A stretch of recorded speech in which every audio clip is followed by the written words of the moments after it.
Ja, giv den lige en hånd, så er vi i gang. Okay.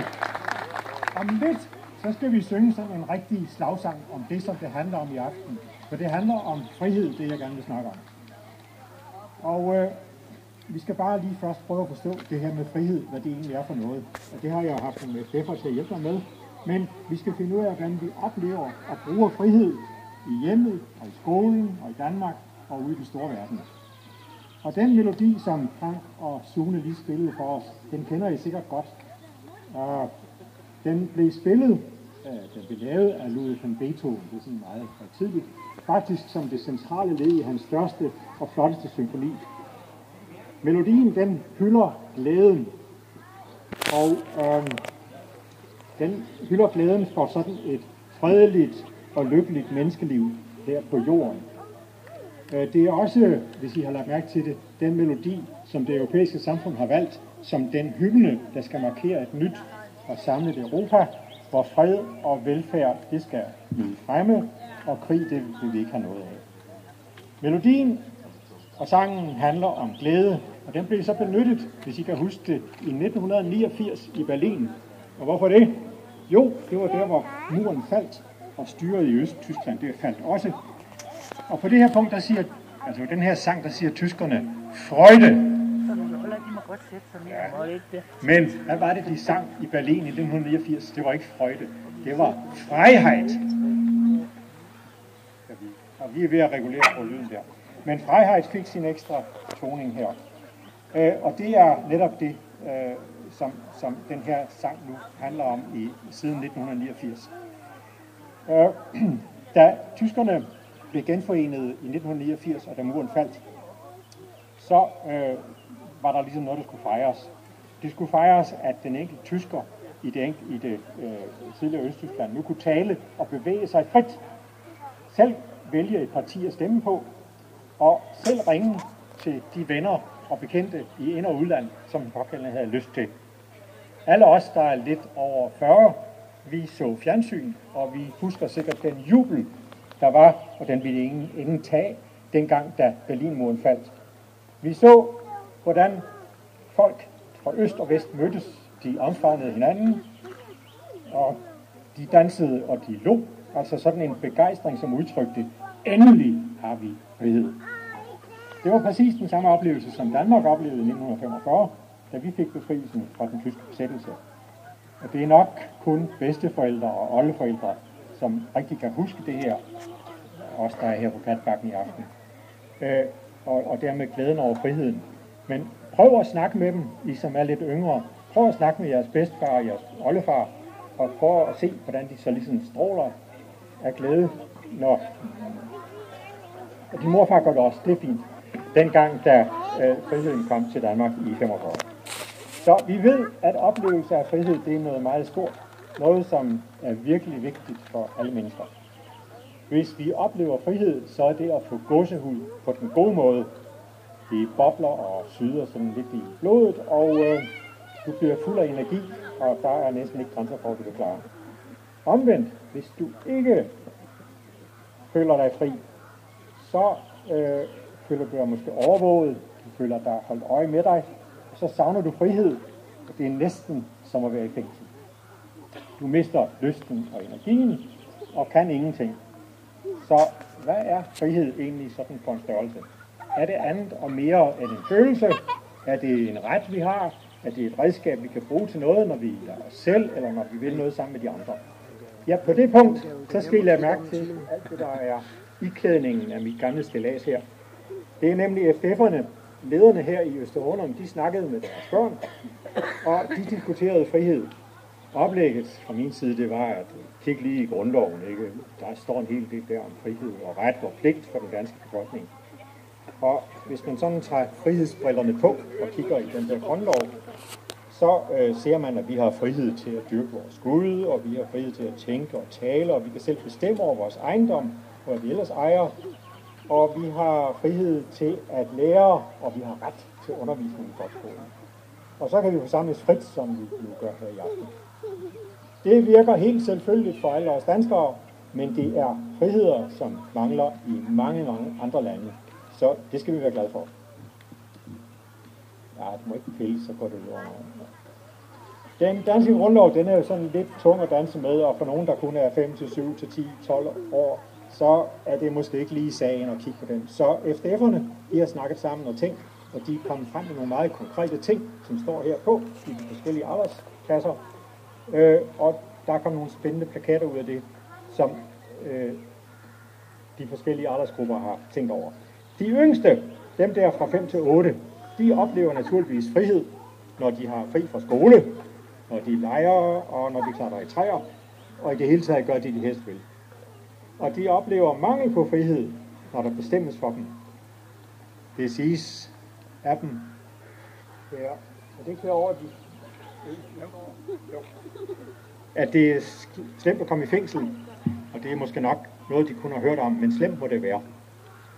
God forståelse for leg og frihed, det er nødvendigt hos de forældre og bedsteforældre, hvis børnene de skal udvikle sig naturligt, og med tiden selv finde ud af, hvordan de vil udnytte deres frihed til at vælge uddannelse, vælge venner, måske en kæreste. Og de 9-11-årige, de står her i midten, de er enige med de yngste, og de understreger det samme behov for at have frihed og til at bestemme noget selv. Men de tilføjer, at det er meget vigtigt at bruge fritiden sammen med familie og venner. Og det er så endnu en påmindelse til os forældre eller bedsteforældre, hvad det nu er. Og mor og far igen, ja, det er klart.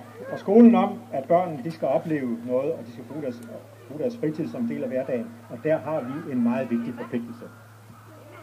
De unge mellem 12 og 17, de står herovre, tror jeg nok, de siger også, at frihed, det betyder meget. Det er vigtigt at bestemme selv og udnytte sine muligheder. For eksempel, om man skal lære os, eller når man skal vælge en uddannelse, og i det hele taget lære noget.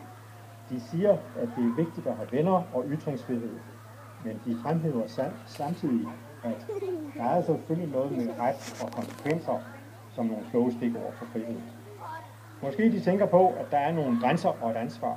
Og vi ved jo for eksempel alle, at hvordan mobning kan blive en ulykke for dem, det går ud over.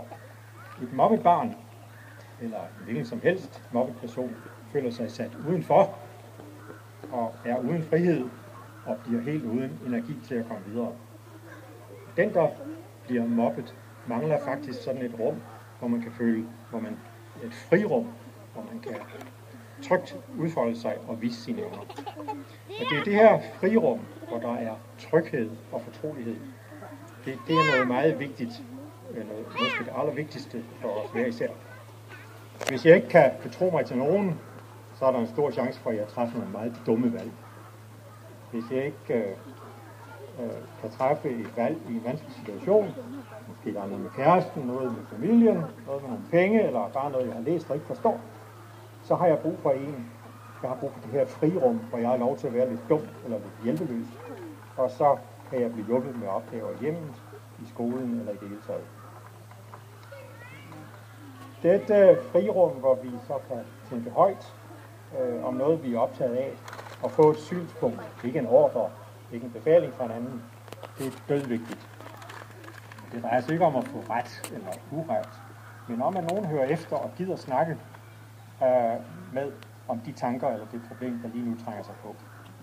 Hvis jeg føler frihed til at tale åbent, så får jeg den hjælp, der behøves til måske at skrotte mit dumme indfald eller et problem, bare med et grin. Eller den samtale, vi har, den kan løse op for nogle løsninger på det problem, jeg har, fordi jeg ikke er alene om at tænke. Så et rum for frihed og tanke og tale, det skal vi have alle sammen. Det gælder børnene, det gælder de voksne, og det gælder en borger, præst eller købmand, embedsmand, politiker, minister eller dronning. Jeg er sågar præsident. Ellers så bliver der nemlig alt for mange urimelige politiske og økonomiske slagsmål, måske endda blodig vold, både i Danmark og i store verden.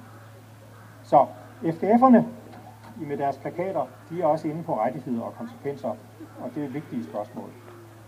Ret og pligt og ansvar er jo igen på mode og en del af den politiske diskussion, for eksempel i Folketinget.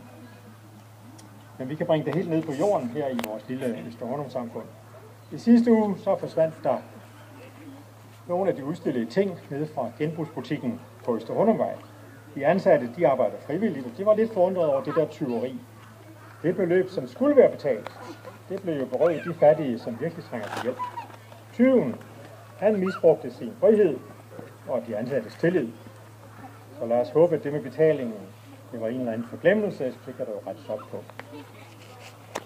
Frihed, det har vi sunget om i århundreder. Det er ikke noget nyt til dagens anledning her på Katbakken. Der var engang en biskop, Thomas af Strängnäs i Sverige.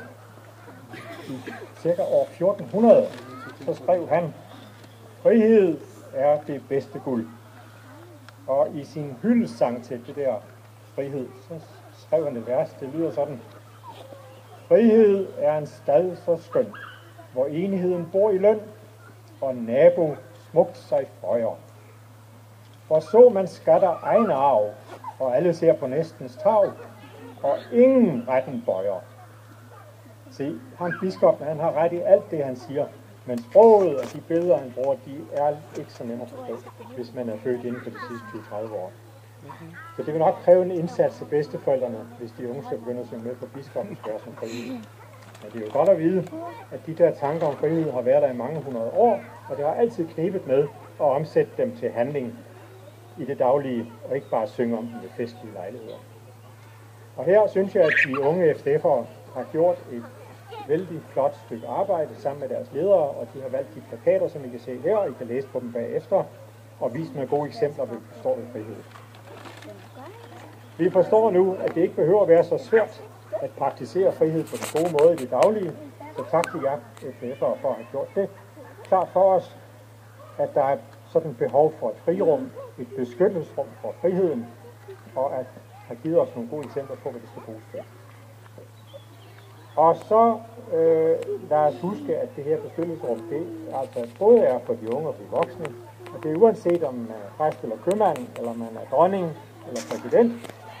Det gælder om at have sådan et frirum for at lave nogle gode løsninger på de problemer, vi slås med. Og så er vi kommet til, at det er jo årets længste dag, og den fejrer vi her i vores frie land ved at synge midsommervisen. Men først, så skal vi lige have en lille slagsang om frihed sådan i den store verden. Den står i det ombildte som den første sang på indersiden lige bag ved FDF-siden. Og både Frank og Sune vil godt spille til. Så vi skal lige have et lille opspil, og så synger vi den sang om frihed.